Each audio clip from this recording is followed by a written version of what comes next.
Joining us now, MS Now senior Capitol Hill reporter and the host of Way Too Early, Ali Vitale, as well as Democratic Congressman Richie Torres of New York. Ali, I'll just start with you. Give us the background on this vote, those who voted for this, but also I'm interested in some of the Republicans who voted against this.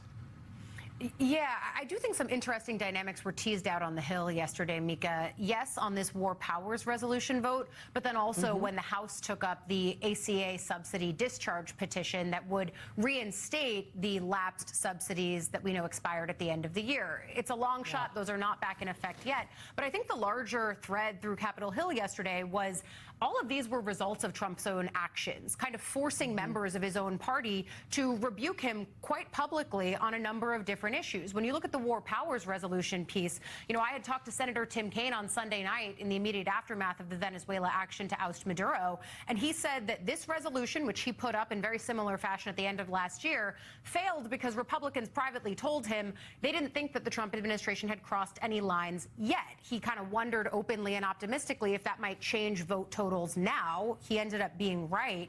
And I think it's really interesting when you look at the way some of these Republicans are explaining their votes.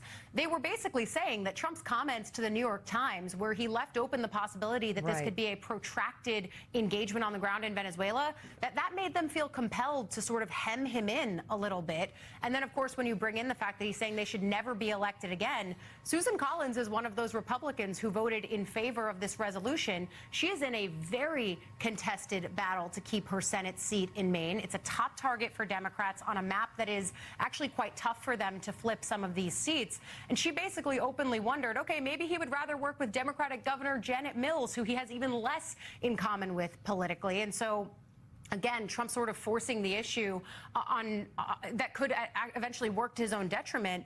And, Congressman, when I factor in the way that the House then voted on the ACA, 17 Republicans, and if I look at the list, many of them are in districts that Democrats are targeting to flip in the midterms.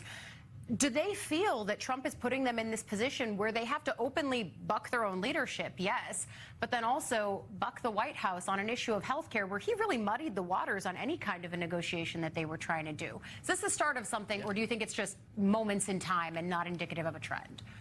Look, hard to know for sure, but what we do know is the authoritarianism of Trump is as much a function of congressional capitulation from the Republicans as it is of Donald Trump himself. But I would give the credits to Democrats for forcing the hand of Republicans. I mean, the American people saw a clear contrast between the two parties on the issue of affordability. Every single House Democrat voted to lower cost for 22 million Americans, whereas nearly every Republican voted against it. And one of the ironies here is that the majority of those tax credits go to voters and constituents in red states that voted for Donald Trump. So Republicans and Donald Trump are effectively betraying their own voters. Congressman, good morning. I want to ask you about the story we've been talking about for the last couple of days. Updates this morning about the shooting by an ICE agent, the fatal shooting of Renee Good in Minneapolis about 48 hours ago. As this has gone on, and we heard from the Vice President of the United States yesterday saying that she effectively brought this on herself, the victim of this shooting, by being part of what he called a broader left-wing network, didn't provide any evidence that she's a part of some network like that. I'm just curious, first about the incident itself, what you see in that video, but also importantly about the response from this administration and the FBI kind of saying, we're not going to cooperate with state and local investigators on this, we've got it. I mean, for me, it's nothing short of a scandal, and it's a reminder that brutality is not a bug, but a feature of Donald Trump's presidency. You know, Donald Trump and the vice president are blatantly lying to the American people, claiming that the shooting victim, Renee, was attempting to ram the police officer. The video clearly shows that she was driving away from the officer, not toward him. The officer was to the right of the vehicle. The wheels were turning to the right. The officer was to the left.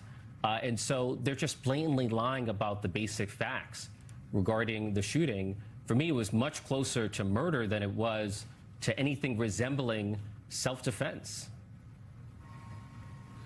And you have some, back to Venezuela for a moment, Congressman, this legislation that you put out, which I think most people don't realize was out there. It's on these markets where anyone can bet effectively on political outcomes, or in this case, the capture and ousting of Nicolas Maduro. Can you explain, first of all, the story that kind of prompted this, which is that somebody made a lot of money on the fact that he was ousted, and what your legislation aims to achieve? When an anonymous trader using a brand new account on Polymarket pocketed more than $400,000 betting on the fall of Nicolas Maduro, and keep in mind, the bet was made hours before the actual event. And the trader could have been a government insider. And so there's real concern that there are people within the government who are placing bets on their own decision making. You know, imagine for a moment if you were a member of the Trump administration and you placed a bet predicting a future event like the capture of Nicolas Maduro. If you're both a government insider and a participant in the prediction markets, you now have a perverse incentive to push for policies that personally benefit you. And that kind of prediction market profiteering among public officials has no place in the ranks of the federal government. Democratic Congressman Richie Torres of New York, thank you very much. And MS Now senior Capitol Hill reporter Ali Vitale, thank you.